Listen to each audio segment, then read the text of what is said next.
Johor மாநில நம்பிக்கை கூட்டணி இந்தியர்களை உதாசீனம் செய்வது குலுவாங் மக்கோத்தா இடைத்தேர்தலில் இந்திய வாக்குகளை சிதற வாய்ப்பு உள்ளதாக சந்திரசேகரன் ஆறுமுகம் எச்சரித்துள்ளார்.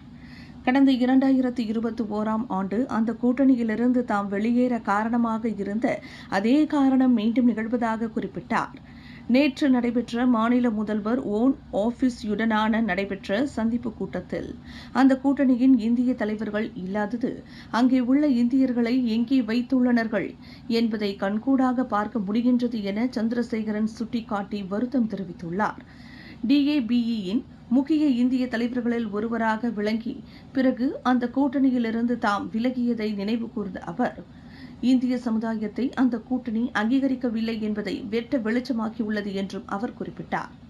மேலும் மறந்தும் கூட ஒரு இந்திய தலைவரை இந்த குலுவாங் மக்கோத்தா சட்டமன்ற இடைத்தேர்தலுக்கான ஆயத்த சந்திப்பு கூட்டத்தில் இல்லை என்பது கவனிக்கப்பட வேண்டிய விவகாரமாக தாம் கருதுவதாக தெரிவித்த அவர், DAB, PKR மற்றும் அமானாவைச் சேர்ந்த தலைவர்கள் நடத்திய அந்த சந்திப்பு கூட்டத்தில் மறந்தும் கூட ஒரு இந்தியர் இல்லாதது அங்கே இந்திய சமுதாயத்தின் நிலை என்ன என்று கண்கூடாக காண முடிகிறது என அந்த முன்னாள் பெக்கோ வாரிசான் சட்டமன்ற வேட்பாளருமான சந்திரசேகரன் தெரிவித்தார்.